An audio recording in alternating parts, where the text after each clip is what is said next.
What's going on, YouTube? Claic Yuzolt back again with another Final Fantasy Brave Exvius video. In today's video, we're going to be talking about the new 7 stars that just came out. The final big batch of 7 stars is here. We're going to break the videos up into 2, each having 5, and we're going to talk about what each of these units got and how they can help you and your team. So let's get into it.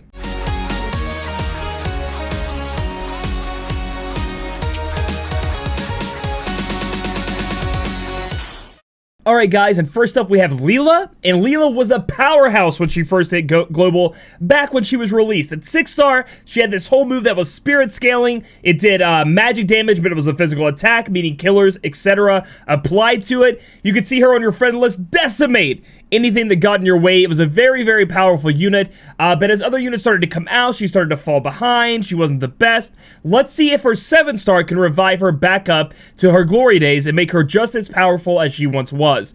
Looking on down, we can look at her STMR Calming Garb. Stats 1500 HP. Woo! MP 150, attack 18, defense 48, spirit 48, and then we have reflexive defense. Use reflexive defense at the start of battle. We're gonna have to go see what that is exactly.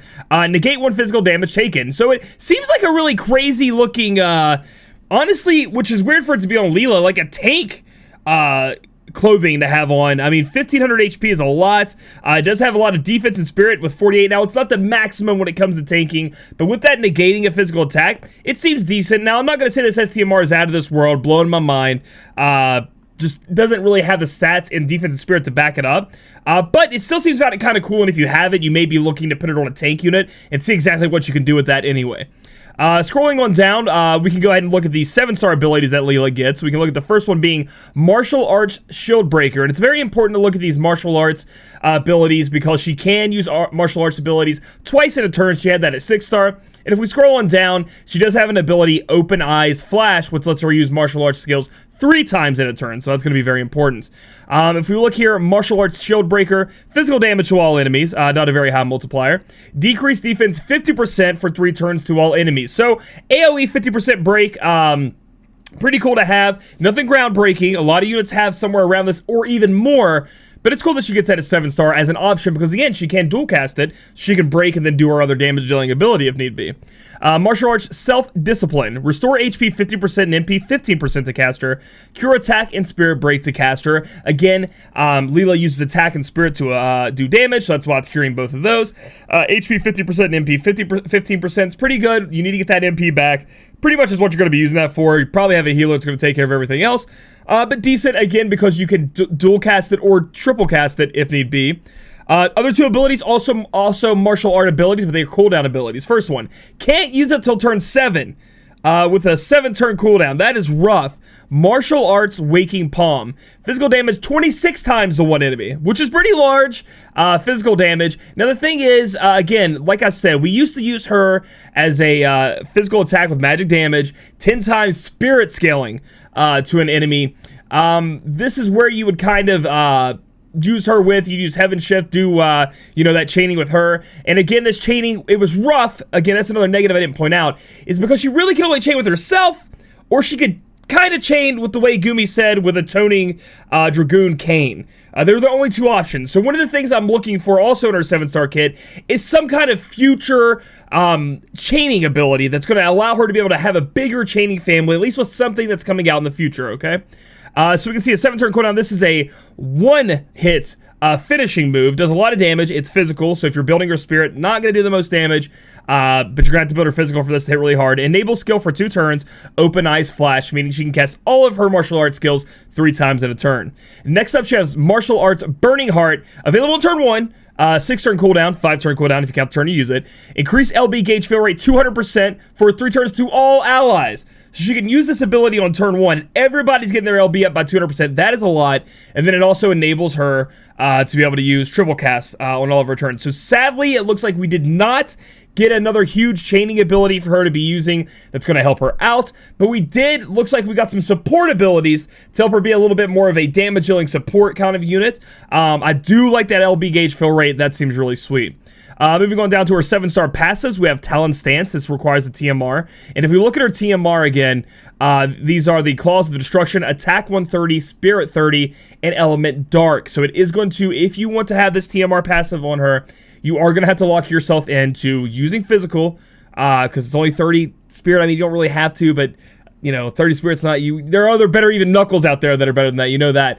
And then dark element. So that's going to be something. So a lot of the time when I'm looking at Lila after I've looked at all these abilities, you may just even skip out on this passive because you probably want to go the spirit building route. Give her as much spirit as possible.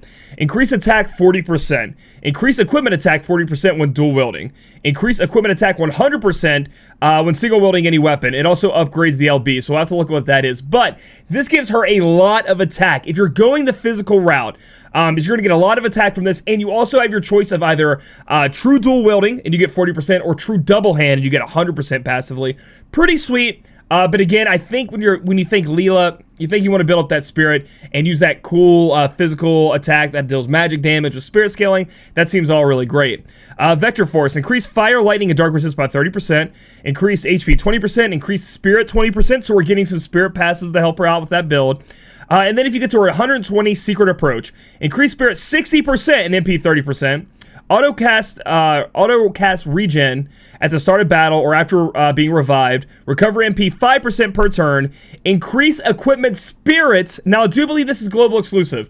Increase equipment spirit 30% when dual wielding. Increase equipment spirit 50% when single wielding any weapon. So, overall, this allowed her, this passive right here is where you want to be if you're trying to use Lila, to build up her spirit as high as possible and then go back to casting the Heaven's Shift. I mean, that's going to be your chaining ability. You do have this one right here, martial arts, consecutive uses. Again, 10 frames. You could use that if you'd like. But overall, I think you're going with the spirit scaling build, and that's going to be where you want to go. Regen Champion's going to heal you up 1800 HP per turn to one ally. That's going to be cast by having Secret Approach unlocked. She's going to give a little HP every turn. Nothing too major there. So now let's look at her LB, okay? Flower Barrage. Physical damage 18 times to one enemy. Increase LB fill rate 200% for 3 turns to all allies. And then enable skill for 2 turns. Open Eyes Flash, which is triple cast. So you're going to be able to do that if you get that up there. Again, the LB fill rate for all allies and then getting triple cast is great. So you're going to want to use her LB when you can. But if we take a look at her leveling it up, it's going to do more physical damage, so you might want to skip out on leveling it up, to be honest. Strictly speaking, because you're kind of using it for this, if you're going with the spirit build anyway, to get everybody the LB fill rate. And if you're not using your TMR, which most builds I'm going to say you don't want to, you want to go with that spirit scaling, you're not going to get the triple cast off of this. So that's going to be something important to look into as well. So overall, I don't think they fixed Lila in a way, hear me out, in a way to make her top again. She's not going to be top boss, not going to be the top unit in the game, and especially with Axar coming out. But with the spirit scaling passives with true dual wield or true double hand, she will be able to get back up there and do a lot of damage for you. She is restrictive, however, on her chaining partners, so look out for that. It's going to have to be a Lila. It's going to have to be a Atoning Dragoon Kain, and even then, who knows if it's going to work, Goomy? Is that fixed? Sometimes it works, sometimes it doesn't. But overall, Lila is stronger, but isn't top tier like she once was. Next up, we're taking a look at everybody's favorite breaker, Heavenly Technician Lid. I know a lot of people have been waiting for this breaker. They didn't get to be Lauren, Kryla, and they need a breaker on their team. They're waiting for that next level meta breaker, which CG Lid was, and then got replaced a bit here in the future. So let's see what exactly she gets at 7-star, and how she enhances it being that breaker that you really need. So the STMR is Mechabo Hammer. It's going to be a hammer that gets you 154 attack, HP 20%, gives you an effect. What the effect does, increases LB gauge 3 per turn. So your LB gauge is good up 3 per turn. Outstanding there. Increase physical damage against mechanical monsters by 50%. Now, guys, this hammer, in my opinion, isn't going to be that useful when it comes to actually attacking. Not a lot of people out there are using hammers, but any support unit or tank unit out there that can hold a hammer, I think it's going to be stellar on. The HP 20% is big. You can take it in item world, give it some more HP, spirit, or MP, whatever you need, and then you also get your LB up 3 per turn. I'm definitely down to be using this hammer on a lot of different support units, so I definitely like it for that. Plus, you more than likely are never going to need 2 CG lids anyway. Scrolling on down, let's see what she exactly gets at 7-star. She has an ability called Downer Bomb Creation.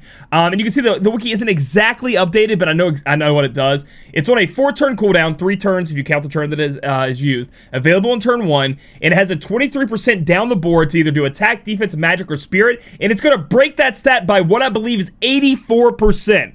That is extremely high. That is like 10% more than anything else in the game right now, I do believe. extremely powerful. Problem being is you can't pinpoint what it's going to break. So, and it only breaks one of those things. So if you need to have attack and magic broken, you kind of add a luck, especially if it decides it's going to break magic and spirit. But we do have an 8% chance that it's going to do magic, attack, defense, and spirit, all of them by 55%. Which could be very useful for you. I'm worried about using this. I mean, if you hit what you want, like if it's a physical attacking boss and you break that attack right there, that's going to be great for you. However, if you hit that boss and it's immune to magic break and it magic breaks and it just gets immune, that's going to be kind of crappy. So possibly this move is to be used after you use other breaking abilities. So you know the breaks are in place and then you just try to like double down on a really great break after that. Could be a cool move to mess around with, but again, it's not your go-to move because it could land you in some trouble. This is much needed. Double absorb, use attack absorb, guard absorb, magic absorb, mind absorb 2 times in one turn. If we go ahead and look at those absorbs, they're going to be able to break by 60%. And increase your stats by 120%. So this is going to allow you to get in there and break 2 different stats by 60% any turn you want to, because you're going to be able to double cast those, which is very good. Again, not as powerful as maybe the 74% breakers that came out like Lauren and all of them, but this is on command. Anytime you want to, you can break 2 of those, get them out of the way for 5 turns. A long time. 5 turns is incredibly long, so it's going to be great there. Super Analysis, available in turn 1, 10 turn cooldown, so 9 turns. View the info of the enemy, so you're going to Libra it. Excuse me. And then you're going to break the enemy to the 74% we talked about for 2 turns. So you can use this on turn 1, get your Libra on, learn a little bit more about the boss, then also break everything by 74% for 2 turns. So then you have a 2-turn clock. You cannot use this again for 9 turns, so that's going to be a little rough. But you can get your double absorb on. You can get your, maybe your downer bomb creation on, do that 84%. Or you can get that LB up, which is what we're going to be looking at here in a minute, and use that as well. We can look at the Jamming Pulse, available in turn 1. Remove all buffs from one enemy. I don't know how many times I've looked for something like this on a random unit, like to Finger Snap or Dispel Gun when my healer didn't have time to do it. I'm glad that's on CG Lid, so she has something to do on her off turns just in case you need it. I really like this a lot. Moving on down to our passives, we get, if our TMR is equipped, if we go up to what our TMR is, it's Invigorator, and that's going to give her that LB per turn, increase LB 2 per turn. I'm pretty sure you want to throw this on her. You get some MP, you get some healing, you get some LB gauge fill rate. Love that. I actually need to pick up more of those because I think it's such a good item looking at the future and looking how many LBs I want to be casting anyway. So if you put that on, you're going to get 2 more LB per turn. So I think it's 2 up here. If you have her STMR, it's going to be a lot. So 2 up here, plus the 2 you get from her passive. That's 4 per turn. That's going to help you a lot with being able to spam her LB, which is going to be incredible. Then you get a little bit more HP and MP on top of that.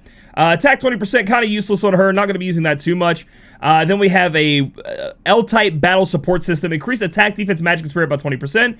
And then you also get a chance to counter magic attacks 30%. And what that's going to do is it's going to give LB crystals up. So if we go over here to this right here, again, it doesn't have it exactly in the wiki, but if she counters with this, she counters with putting LB crystals up on herself, I do believe. Let's go and look at this little wiki page right here. Scroll down to this passive. Chance to counter magics with LB battle support system, self 30% MP recovery, and then fill 2 LBs. So she's going to go up by 2 LBs, and she's going to give herself some MP back. I don't think she's getting hit by magic too often. However, if it happens and this pops off, it's going to be great for you for getting that LB up there. Oh, here it is. I could have just scrolled down here. It's not up here, but it is down here. Increase LB gauge 2 to 3 to all allies. That is an AoE move. If there's a chance where she pops this off, excuse me, Wiki, you already had it here. If there was a chance for this to pop off, that is huge. Everybody's getting 2 to 3. That's incredible, and you're getting some MP back on Lid. Great stuff, but the odds of her hitting that 30% after getting hit with a magic attack, kind of low, but at least it's there. I've had it happen a million times. I get really excited when it does. Moving on down, how does her LB was already amazing, coming in at a 70% break for all stats for 2 turns. That goes up to a 79% break. She does have a Big Daddy 32 crystals needed, but with all this LB fill rate up, all this different stuff you can do on your team, all these different ways to give her LB per turn, that's how you're going to build her, guys. You're going to build her to be able to knock this out. 79%! That's 5% more than a lot of the high-end breakers out there. Again, you have this ability right here to do 74% for 2 turns. You just got to get that LB up, man. That's what she's all about. Getting that LB up, spamming that LB, and then in the times that you can't, in the times that you're kind of in a little bit of trouble, go ahead and dual cast these magic absorbs, mind absorbs, guard absorbs, attack absorbs. You're going to be able to get that done.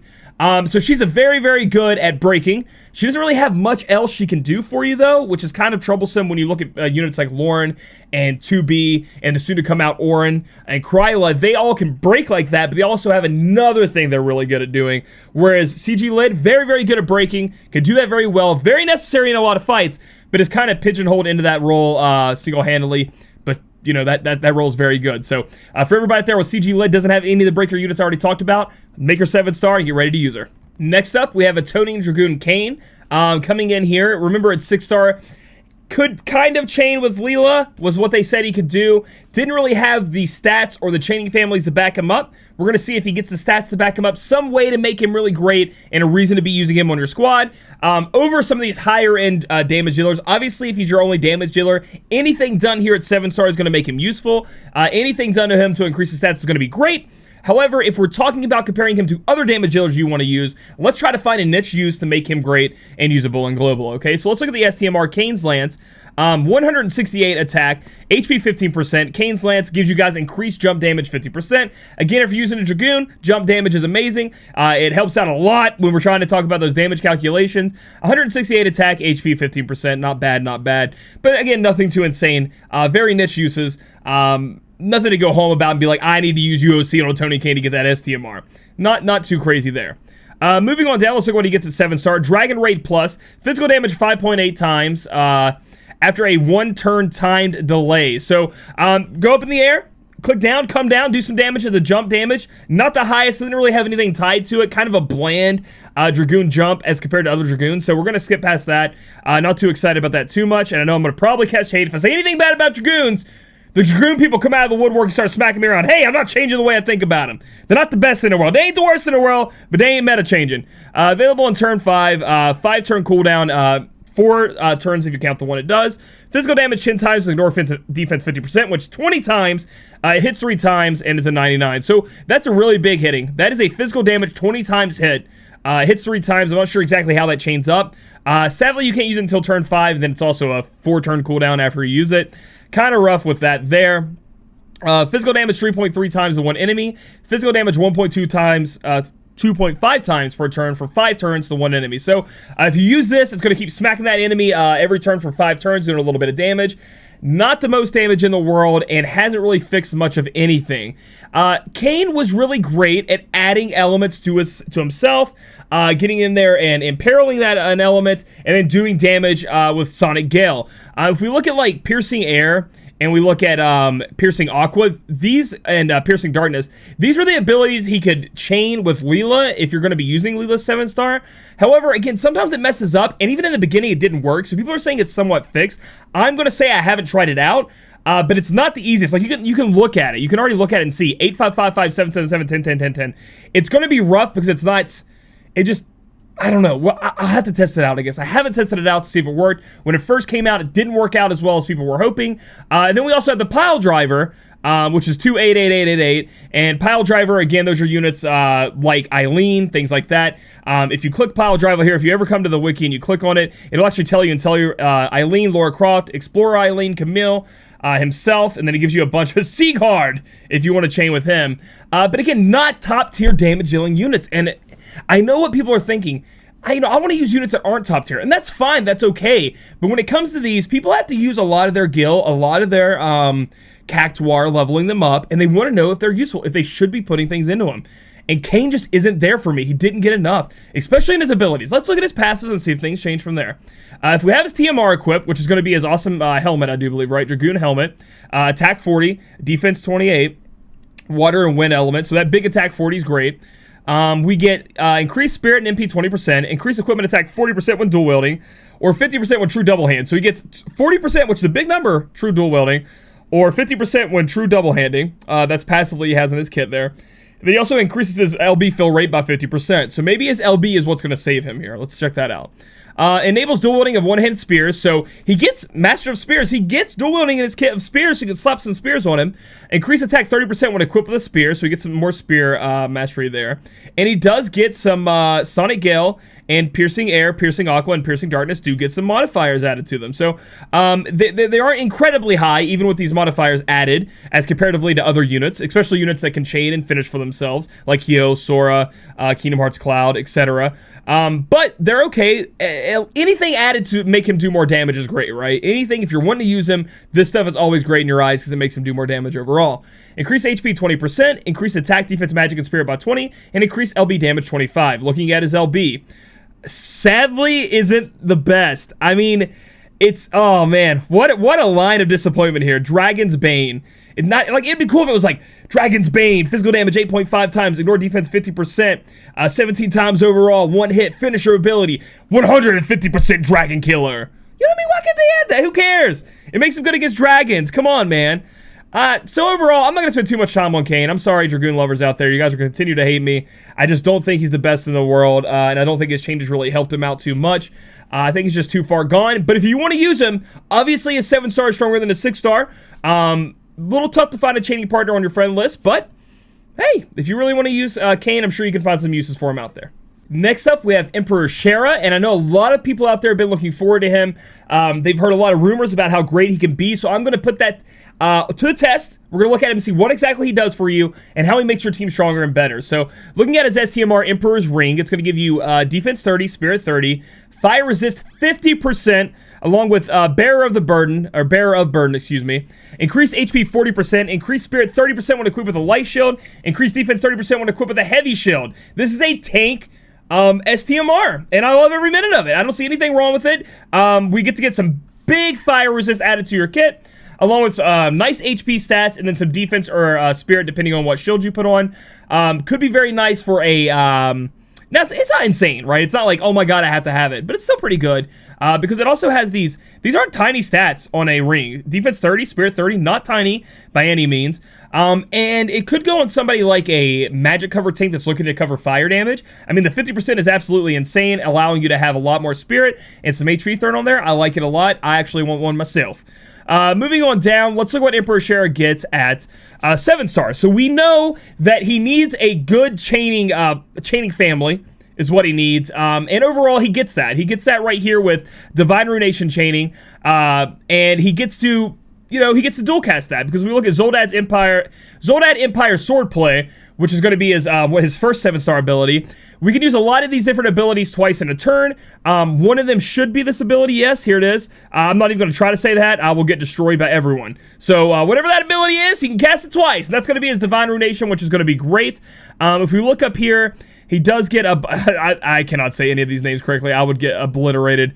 But he does get some abilities that he can cast twice in his kit. He has the ability to add fire elements for 5 turns to himself. He can put up fire resist to everybody. He can decrease fire resist by 60%. So he can imperil and then chain up with his Divine Ruination.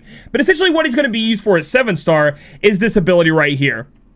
Available in turn 1, it has a 4-turn cooldown, counting the turn that you use it. Add fire element to physical attacks for 3 turns to one ally, so not yourself, anybody else. It's going to be your other damage dealer, possibly your friend unit. And then add fire element to your own attacks for 3 turns. Okay, so both of you get it for 3 turns. So your damage dealer gets to cast this, put it on himself, put it on your friend. You're both fire chaining at the end of the day. For all those people out there that are seeing those Kingdom Hearts Clouds or those Soras that have the Buster Sword in their hand, or the new Cloud STMR, and they're like, oh, I wish I had an element. This is going to be your best friend. Not only can he chain with both of those units, he can have the fire elements, so you're getting that 2-handed weapon bonus variance added in. Is he a super strong chainer, going to do a massive amount of damage? No, that's not what he's for. He's more of a support unit that can imbue and allow your friend or your own chainer, if you want to take your own chainer with you that has a 2-handed weapon, to really shine and do their damage and imbue them and have you guys popping off on turn 2 after you cast this. Okay, so that's what he's going to be used for. Also available in turn 1, he has another cooldown ability that lasts 6-turn cooldown, 5 turns if you count the turn it's used. Increase fire resist 100% for everybody. So if you're in a fire trial, need some help, this is your guy you can go to. Increase attack and magic 100% for everybody. Increase LB fill rate 150% for everybody. So again, not doing the most damage in the world. Look at this tiny little Divine Ruination, multipliers. He gets that at 7 stars, so it's kind of a little bit late, but he can W cast it, so he can true double hand again, get that weapon in his hand, imbue everybody up, get everybody's fire resist up, attack and magic up by 100%, and put their LB fill rate up. He's going to be a great, support damage dealer. So we're going to put the damage dealer down here, but he can help with chaining and stuff like that. He has a ton of killers that can help you guys out with that as well, increasing his damage a wee bit. If he has his TMR equipped, if we look at his TMR, that's going to be the chosen one. So it has to do with equipping a sword and equipping light armor.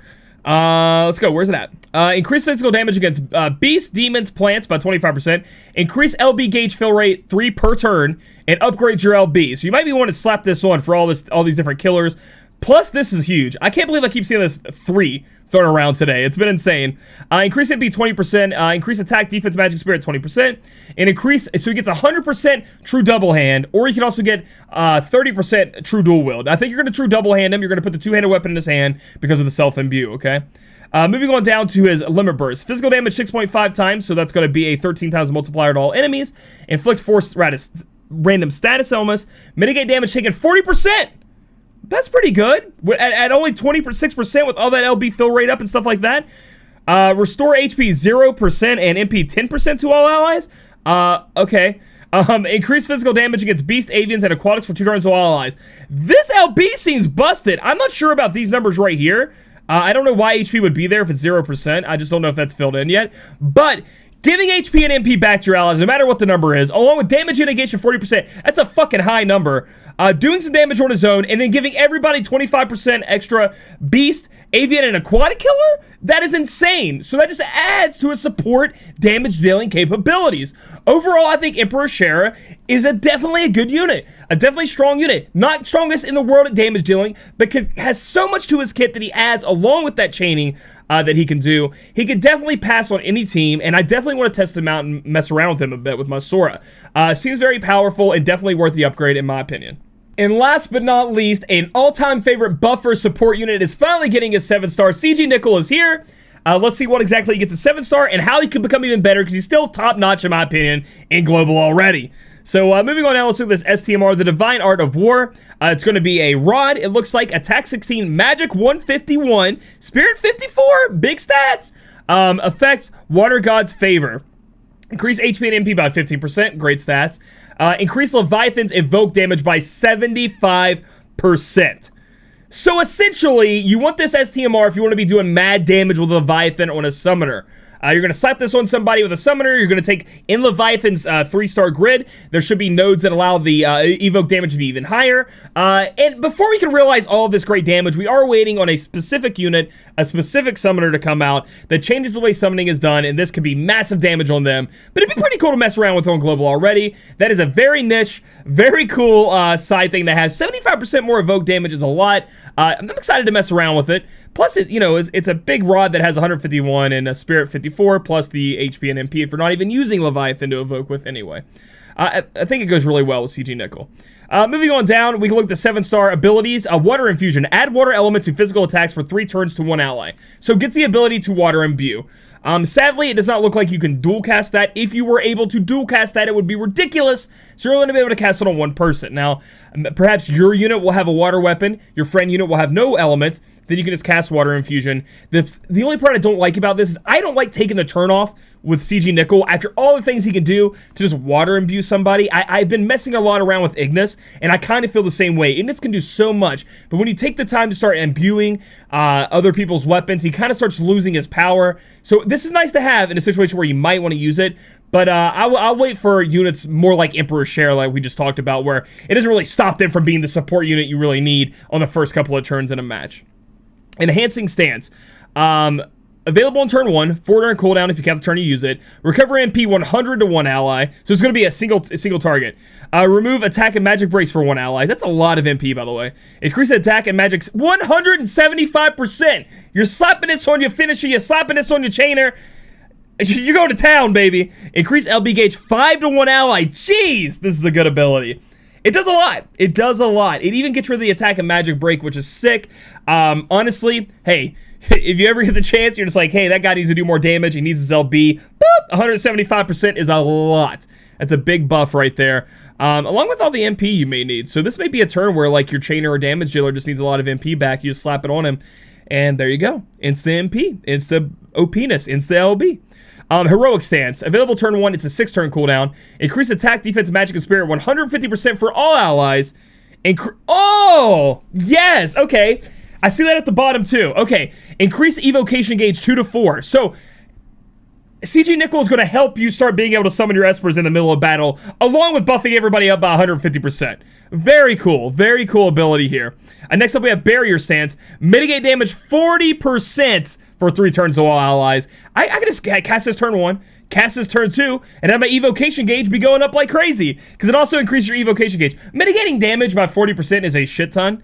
You're going to take a lot less damage, and again, you can mitigate damage. See how it says mitigate damage? Then you can also stack that with physical damage mitigation, magic damage mitigation, and then shielding or guarding, you know, when you pick guard. That all stacks up to make you take less damage, meaning pretty good for your tanks and your team there. I love this. I love these abilities that he got. He was already, again, like I said, he was already pretty busted as it was with these other abilities that he could cast twice in a turn. Having these abilities added to his kit only makes him stronger, only makes him better. Going down to his 7-star passives, if we have his TMR equipped, which is going to be his strategic cape, which is great. There's nothing too bad about that. There's nothing bad about that at all. If you put that on, you're going to be able to get increased resist to confuse 100%. Great. You guys know how I am now if you've been watching my stream. Please have your units be resist to confuse, petrify, and paralyze, and then sleep. Sleep is on the side, and all other things do sleep, but please be status resist, status element resist. Increase defense, spirit, and HP by 20%, and increase Esper's bonus stats by 20%. So a lot of extra stats coming on if you put this on. I'd recommend throwing it on him to get these extra stats, plus the status resist to confuse. Increase magic 20%, increase LB fill rate 25%, which is great, because we all know before his 7-star LB, it was amazing to begin with. Chance to cast auto cast morale boost every turn, 50%. Morale boost, okay? 50% every turn. I love it. It's so cool. Increase LB gauge 1 to 2 to all allies. So every turn, he has a 50% chance of filling up everybody's LB gauge by 1 to 2. It's just like, hey, let's do it, guys. And then everybody's LB gauge goes up. I love it. I mean, it's just added on top of how powerful he was before. It's amazing. If we look down at his 7-star magic abilities, he does get Flood and Raging Water. Personally, I'm never going to use him for this. I'm never going to take the time to be casting magic damage dealing abilities with him. Possibly, there could be a use for it. I'm not going to say it's impossible, but I'm going to be casting his support abilities because they're just so damn good. Looking on to a 7-star LB, we go up from a 134% for 3 turns of all allies buff to 150% for 3 turns of all allies. It is a 40 LB crystal cost, though. But he has LB increases, LB rate increases, things like that. Removes all attack, break, defense, and magic breaks from all attack, defense, magic, and spirit breaks from all allies, and then restores HP and MP by 20% for all allies. So, in my opinion, you would level this LB up if you were going to be using it, because it goes up from 120% to 150%. That extra 30% in all stats is great. But yeah, so it gets a big buff. So overall, they just made CG Nichol that much more powerful. His new things he got, all useful, especially that passive that's 50%. Hey, you get LB from me. Hey, go team. CG Nichol, amazing unit. Going to be an amazing unit from here on out. Only going to get stronger with enhancements. I love this unit. That's all I can say. I love this unit since it came out. It has been a go-to unit when it comes to one-hit turn KO strategies, and with this ability here, it just makes it even better. I mean, you can either buff everybody by 150%, or if you want to get crazy, you can go for the extra 25% on one unit. Love this unit. Love everything about it. Definitely make him a 7-star and get him to use there, because he's going to be very good for you. Alright guys, there you have it. The first 5 of this new 10-unit 7-star Awakening batch. And boy, are they amazing. There are some in there that are a little bit of duds, obviously. I know people out there hate it when I do it, but I just being honest. I'm just telling you how I feel about the units. But there are some stars in here that were worth the wait. They're going to make your team even more amazing if you didn't already have something that filled that role that is better. You're not going to have something that's better than CG Nichol. I mean, I know people are going to say Zarga Bay could rival him, but I really like CG Nichol in a lot of those roles. So if you guys like this video, give it a thumbs up. Comment down below who you're 7-starring. And you know, just talk about general stuff about FFBE, and then subscribe for future content. We'll catch you guys in the next video.